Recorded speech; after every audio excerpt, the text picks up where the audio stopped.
ప్రకాశం barrage దగ్గర వరద తగ్గింది. వర్షాలు తగ్గడంతో ప్రకాశం బరాజ్కి వరద తగ్గింది. అంచనా వేసినట్లే రాత్రికి రాత్రి వరద తగ్గింది. ప్రస్తుతం 9,64,176 క్యూసెక్కుల వరద కొనసాగుతుంది. శ్రీశైలం, నాగార్జున సాగర్, పులిచింతల నుంచి భారీగా వరద కొనసాగుతుంది. ఎగువ నుంచి 5,40,000 క్యూసెక్కుల పైగా వరద పోటెత్తుతోంది. ఇక మున్నేరు నుంచి ప్రకాశం బరాజ్కి వరద తగ్గింది. కేవలం 17,203 క్యూసెక్కులు మాత్రమే ప్రవాహం కొనసాగుతుంది.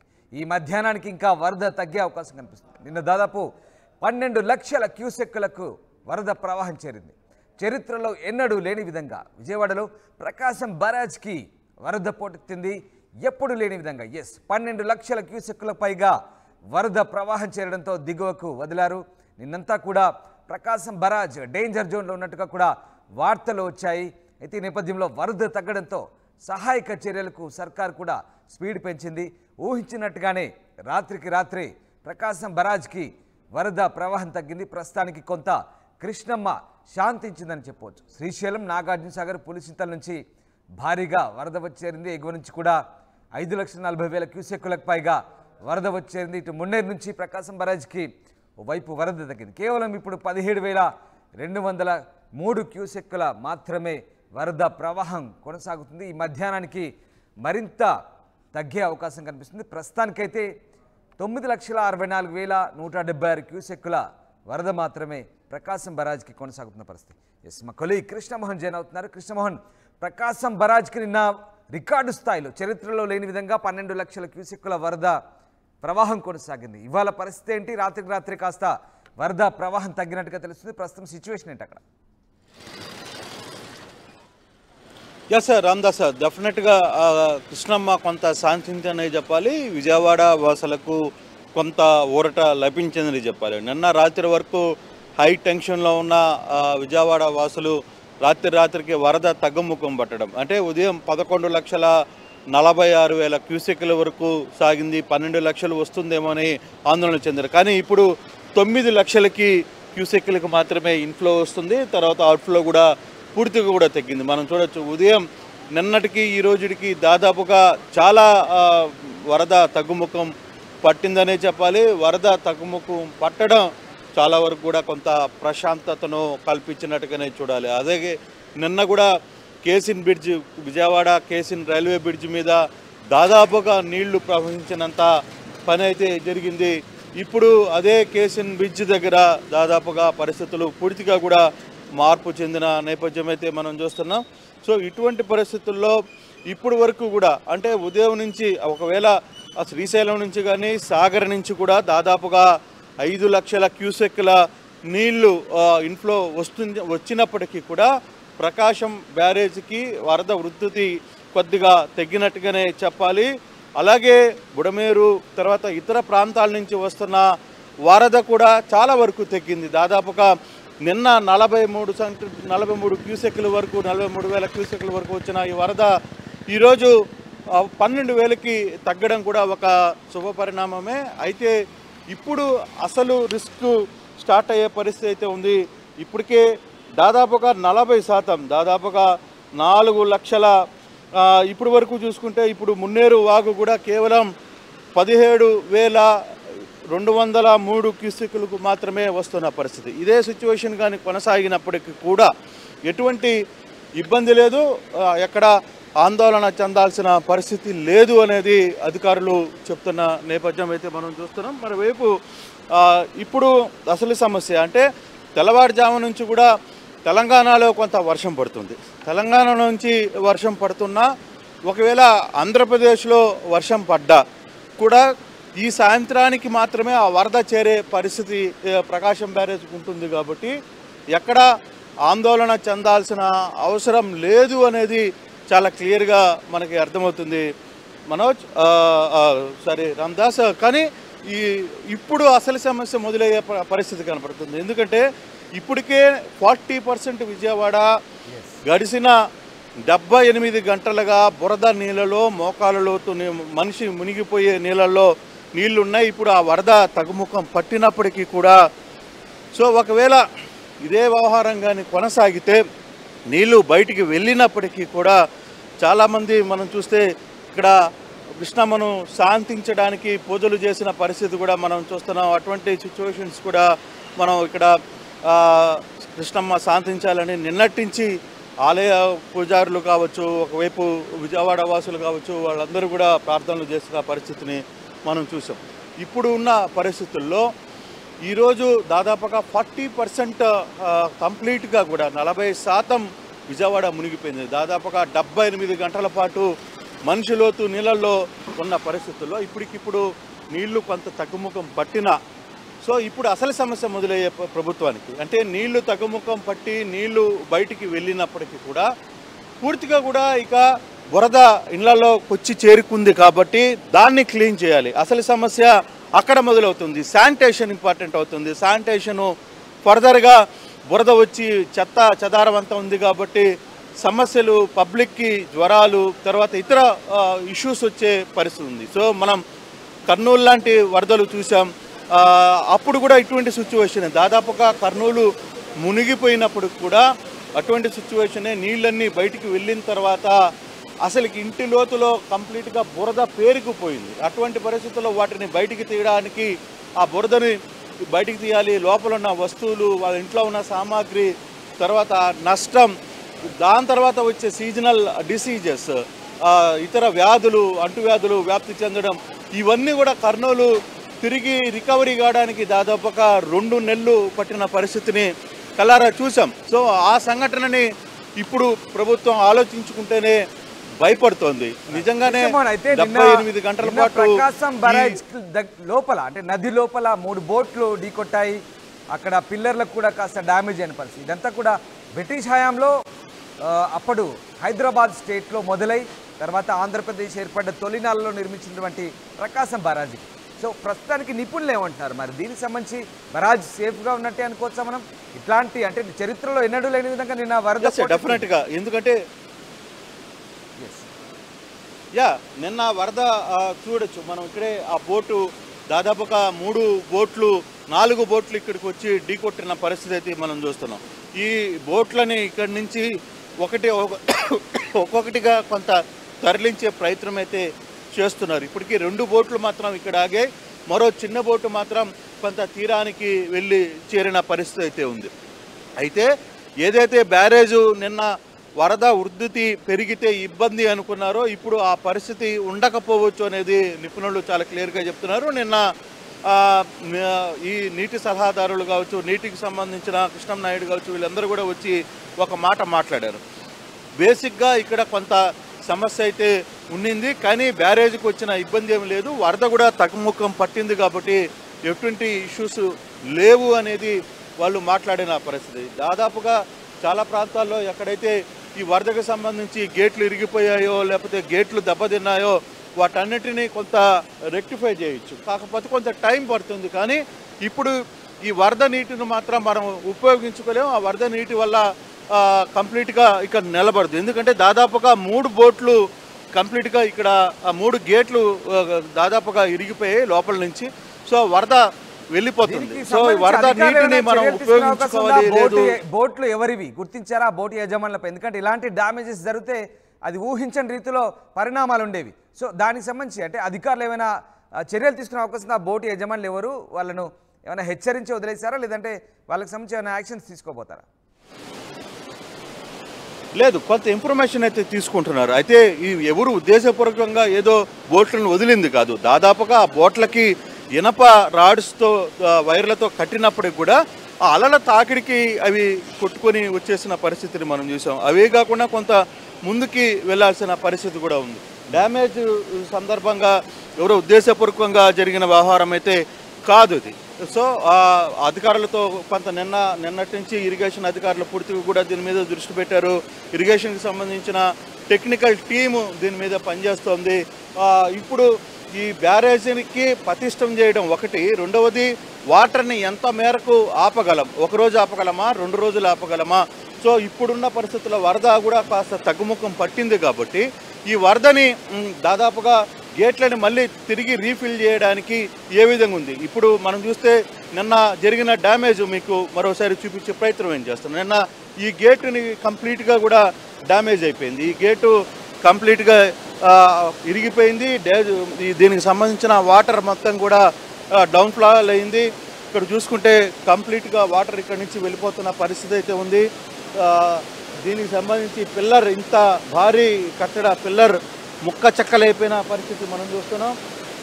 బోటు వచ్చి ఢీకొట్టిన నేపథ్యంలో ఇది ఆ బరువుకి ఇది ఒక్కసారిగా ఇదైపోయింది. సో కానీ ఇప్పుడు వాటర్ అయితే కింద నుంచి వెళ్ళిపోతుంది కానీ ఈ వాటర్ని ఆపడం కొంత సమస్యకరమైన ఇబ్బంది. కాకపోతే నిజంగానే ఉండింటే ఈ వాటర్ని కొంత సేవ్ చేసుకుని ఉండేవాళ్ళు. 3 గేట్లు కాదు, అన్ని గేట్లని సరి చేసేవారు. కానీ ఇప్పుడు దాదాపుగా 3 గేట్లు పూర్తిగా కూడా దెబ్బతిన్నాయి. కాబట్టి దీని మీద కొంత చర్చ అయితే జరుగుతుంది. ఇప్పుడు ఎలా దీన్ని ఆపాలి, ఈ బోట్లకు సంబంధించిన అంటే ఈ గేట్లకు సంబంధించి ఇష్యూని మళ్ళీ ఎలా రెక్టిఫై చేయాలి. అయితే నిన్న మనం ఎక్స్క్లూజివ్గా మంత్రితో మాట్లాడినప్పుడు కూడా నీటిపారుదల శాఖ మంత్రి, ఇరిగేషన్ మంత్రి కూడా ఆయన ఒకటే చెప్పారు, లేదు మేము దానికి సంబంధించి మరో 1 వారం 10 రోజుల లోపలనే తిరిగి ఈ కేబుల్స్ ఏవైతే ఉన్నాయో, ఇనుప కేబుల్స్ కావచ్చు, ఇవన్నీ కూడా పూర్తిగా కూడా దెబ్బతున్నాయో వాటిని రెక్టిఫై చేయడానికి మాకు కొంత టెక్నికల్ టీమ్స్ ఉన్నాయి, మేము వాటిని ఏర్పాటు చేసుకునే ప్రయత్నం చేస్తున్నాం, దాంట్లో ఎటువంటి ఆలోచన లేదు అనేది వాళ్ళు చెప్తున్న పరిస్థితి. సో ఏదేమైనా నష్టమైతే జరిగిపోయింది, డ్యామేజ్ అయితే జరిగిపోయింది.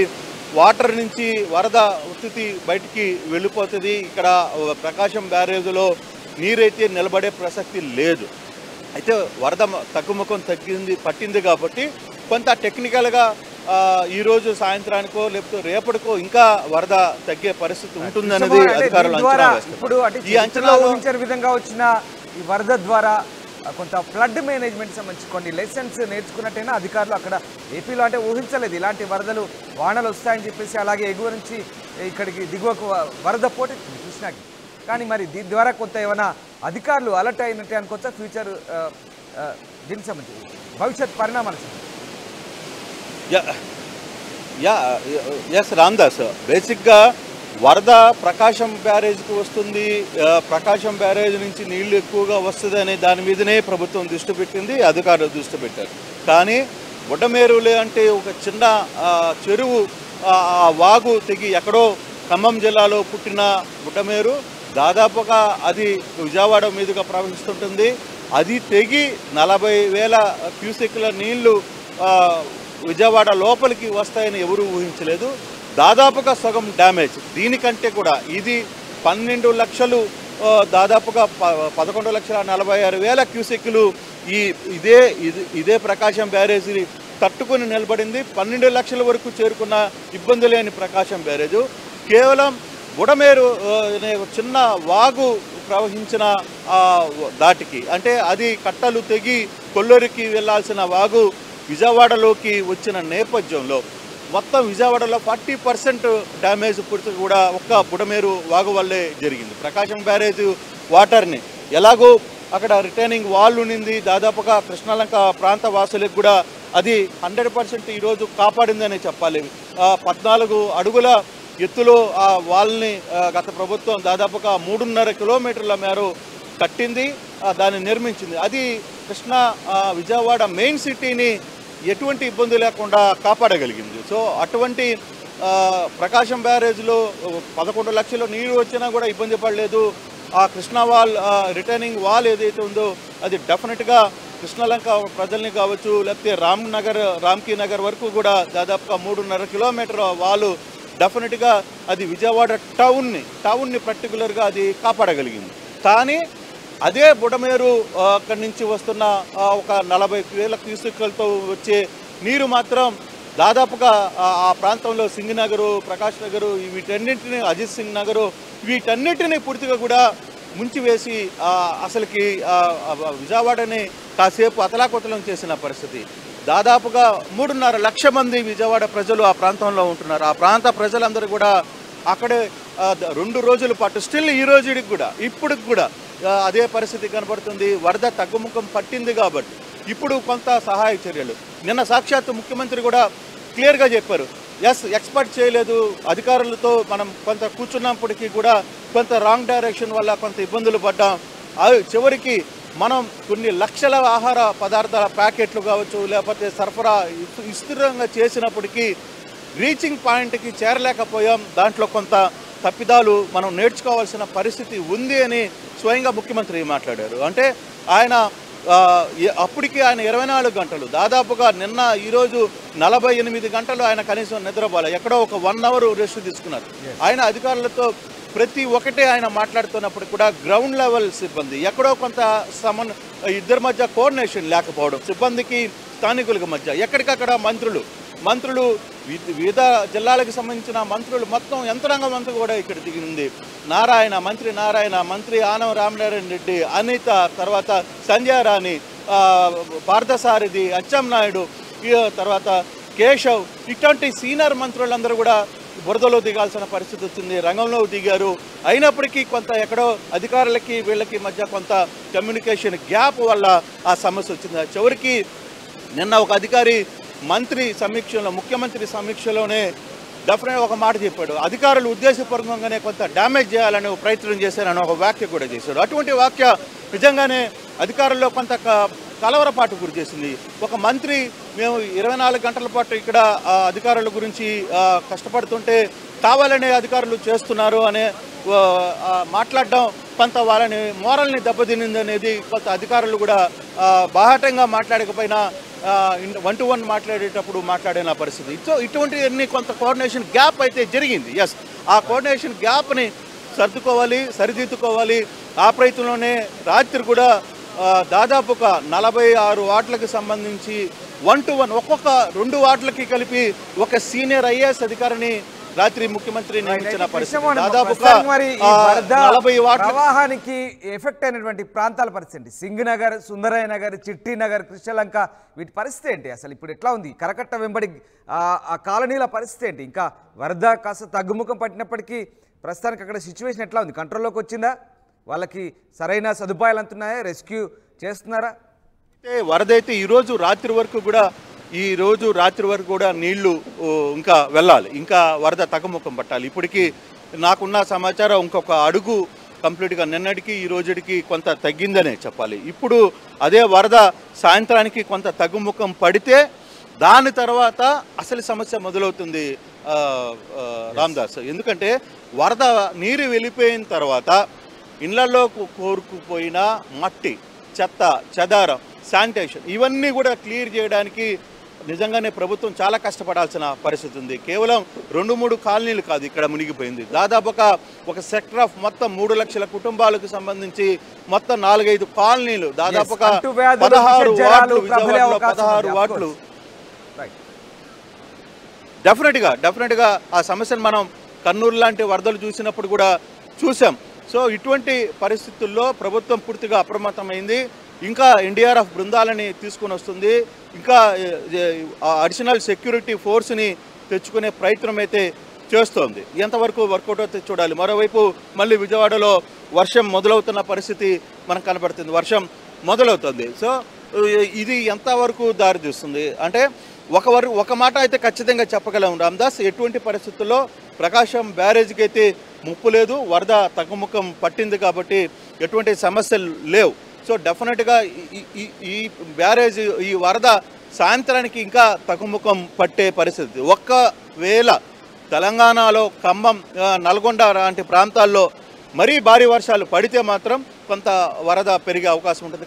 కానీ ఓవరాల్గా మాత్రం ప్రకాశం బ్యారేజ్కి వచ్చిన పరిస్థితి ఇబ్బందులు అయితే ఏమీ లేవు అనేది చాలా క్లారిటీగా అర్థమవుతుంది.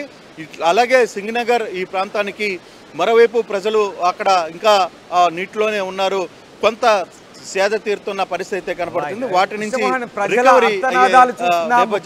కూడా అర్ధరాత్రి అపరాత్రి లేకుండా సహాయక చర్యల్లో పాల్గొంటున్నారు. నిజంగా ఒక రకంగా అభినందించాల్సిన అంశమే. విజయవాడ పూర్తిగా అతలాకుతలమైంది, జనజీవనం స్తంభించిపోయింది, పూర్తిగా జల విలయానికి, జల ప్రళయానికి పూర్తిగా విజయవాడ ఒక రకంగా దెబ్బతిన్న పరిస్థితి. మరి ఇప్పుడు దిగువ ప్రాంతాల పరిస్థితి ఏంటి? ఈ దిగువకు వరద పోతుంది, దిగువకు పోతుంది. నాగాయలంక కావచ్చు, హంసల దీవి కావచ్చు, ఆ పరిసర ప్రాంతాల్లో ఉన్నటువంటి కరకట్ట వెంబడి ఉన్నటువంటి గ్రామాల పరిస్థితి ఏంటి? పూర్తిగా అటువైపు దివసీమ పరిస్థితి ఏంటి?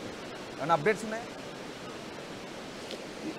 ఎస్, అవనిగడ్డ ఇప్పుడు ప్రధానంగా ఇక్కడి నుంచి వాటరు పూర్తిగా కూడా దివిసీమ వైపుకి వెళ్ళి దివసీమ తర్వాత సముద్రంలో కలిసే పరిస్థితి ఉంటుంది. ఆ దివసీమ దగ్గరికి వెళ్ళే ప్రాంతంలోనే అక్కడ 2-3 సమస్యలు ఉన్నాయి.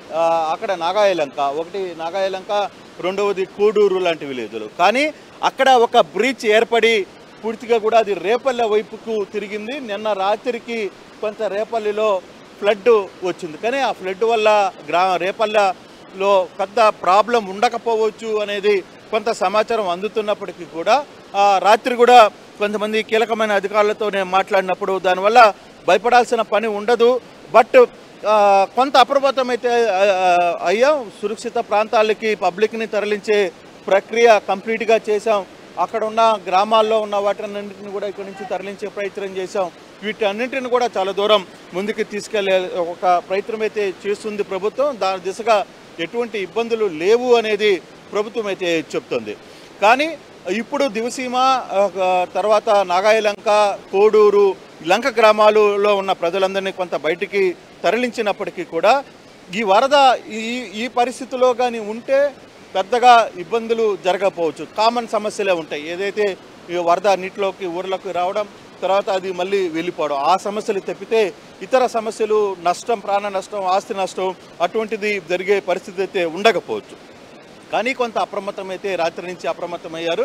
రేపల్లె కొంత వరదకి టచ్ అయితే అయింది. అలాగే కృష్ణాయలంక, నాగాయలంక, తర్వాత కోడూరు వంటి ప్రాంతాల్లో ఇంకా అక్కడ కొంత పరిస్థితిని చూడదు. దివసీమ కొంత కంట్రోల్లోనే ఉంది అనేది, కొంత ఆందోళన చెందాల్సిన పరిస్థితి లేదనేది కొంతమంది అధికారులు నిన్న ఋతుపవన ద్రోణి అలాగే వాయుగుండ ప్రభావం ఇలా ఛత్తీస్గఢ్, తెలంగాణ మీదుగా మచిలీపట్నం వైపు, అలాగే మచిలీపట్నం వైపు నుంచి పశ్చిమ మధ్య బంగాళాఖాతం వరకు ఇంకా ద్రోణి ప్రభావం ఉన్నట్టుగా తెలుస్తుంది. మరి ఇది నిన్నటి పరిస్థితి. ఇవాళ విపత్తుల నిర్వహణ అధికారులు ఏమంటున్నారు, అలాగే వాతావరణ శాఖ ఏం చెప్తుంది? ఇంకా వర్షాలు పడబోతున్నాయి, ఇంకా వర్షాలు పడే అవకాశం ఉందా విజయవాడలో కానీ ఏపీలో కానీ? డెఫినెట్గా కొంత మచిలీపట్నం వైపుగా వస్తోంది కాబట్టి కొంత ఇంపాక్ట్ విజయవాడ మీద కూడా కనపడుతుంది. అందుకే నిన్నటికి ఈ రోజుకి ఉదయం వాతావరణంలో కూడా, విజయవాడ వాతావరణంలో కూడా మార్పు కనపడుతుంది. కొంత రైనీ చిరుజల్లులు అయితే స్టార్ట్ అయ్యాయి. కానీ ఇది పెద్ద వర్షంగా మారుతుంది అనేది అంతగా ఆందోళన చెందాల్సిన పని లేదు అనేది ఐఎండీ అధికారులతో కూడా మనం మాట్లాడినప్పుడు అంత అవసరం ఉండకపోవచ్చు అనేది మనకి తెలుస్తుంది. ఇప్పుడు ఆ ఐఎండీని కూడా పూర్తిగా కూడా విజయవాడ కలెక్టర్ ఆఫీస్లోనే ముఖ్యమంత్రి ఎప్పటికప్పుడు అప్డేట్స్ తీసుకుంటున్న పరిస్థితి ఉంది. అధికారులు పూర్తిగా కూడా నాకున్న నేను చూస్తున్న దాన్ని బట్టి అర్ధరాత్రి అపరాత్రి లేకుండా దాదాపుగా 48 గంటల పాటు ఏ ఒక్క అధికారి నిద్రపోలేదు, ఏ ఒక్క అధికారిని ప్రశాంతంగా ముఖ్యమంత్రి ఉండనివ్వలేదు. సో ఎక్కడికక్కడ ఇష్యూస్ని ప్రతిరోజు ప్రతి గంట వాళ్ళతో చర్చిస్తున్నారు, అప్డేట్స్ తీసుకుంటున్నారు. ఇద్దరిద్దరు వాటికి కూడా ఐఏఎస్ అధికారులను నియమించిన పరిస్థితి, ఎవరు ఎంతవరకు అటెన్షన్లో ఉండాలి, ఎటువంటి పరిస్థితులు ఉంటాయి, వీటన్నిటి మీద కూడా పూర్తి స్థాయిలో దృష్టి అయితే పెడతారు. ఈ సాయంత్రానికి వరద తగ్గుముఖం పడితే ఫర్దర్గా తర్వాత రెస్క్యూ చేయాల్సిన పరిస్థితి చాలా పెద్ద స్థాయిలో ఉంది. అది ఎంతవరకు ప్రభుత్వం దానికి ముందుగానే ప్రణాళికలు వేసుకుంటుంది. ఎందుకంటే నీళ్ళలో ఉన్నప్పుడు మనం ఏం చేయలేం, నీళ్ళు అంతా జారిన తర్వాతనే అసలు సమస్య ఉంది, అక్కడి నుంచే కదా మనం స్టార్ట్ చేయాలి అనేది చంద్రబాబు చాలా క్లారిటీగా చెప్తున్న పరిస్థితి. సో ఇటువంటి పరిస్థితుల్లో ఫర్దర్గా వచ్చే యాక్టివిటీస్, వరదను తీయడం, ఇల్లు క్లీన్ చేయడం, తర్వాత ఆస్తి నష్టం, ఇళ్లలో చాలామంది వస్తువులు పోగొట్టుకోవడం, డబ్బులు, తర్వాత ఏం జరిగిందో తెలియదు, ఇంట్లో ఉన్న పరికరాలు అన్నీ కూడా పోయి ఉంటాయి. వీటన్నిటిని తిరిగి రెక్టిఫై ఏ విధంగా చేస్తారు, ప్రభుత్వం ఏ విధంగా చేస్తుందో అనేది ఒక ఆలోచన అయితే ఇప్పటికే స్టార్ట్ చేశారు. ఇప్పుడు సింగనగర్ ప్రాంతం ఏ విధంగా ఉండదో, తర్వాత సింగనగర్ ప్రాంతంలో కూడా కొంత వరద తగ్గింది కాబట్టి కొంత రిహాబిలిటేషన్ త్వరగా చేయడానికి ముందున్నాయి. అధికారులు పూర్తి స్థాయిలో, మంత్రులు కావచ్చు, తర్వాత అధికారులు కావచ్చు, ప్రభుత్వ యంత్రాంగం పూర్తిగా కూడా దాని మీద నమ్మడు. కానీ ఎక్కడో కొంత కోఆర్డినేషన్ గ్యాప్ అయితే కనపడుతుంది. ఆ కోఆర్డినేషన్ గ్యాప్ వల్లే కొన్ని సమస్యలు పెద్ద స్థాయిలో కూడా ప్రభుత్వం మీద కొంత విమర్శలకి దారి తీస్తున్న పరిస్థితి అయితే కనబడుతుంది. Ramdas. Right, yes, thanks for the update Krishnamohan. ఇది మొత్తం మీద కృష్ణమ్మ శాంతించింది. విజయవాడ పూర్తిగా వరద బారి నుంచి కాస్త ఉపశమనం కలిగే అవకాశాలు కనిపిస్తున్నాయి. ప్రకాశం బ్యారేజ్ దగ్గర వరద అయితే తగ్గింది. వర్షాలు తగ్గడంతో ప్రకాశం బ్యారేజ్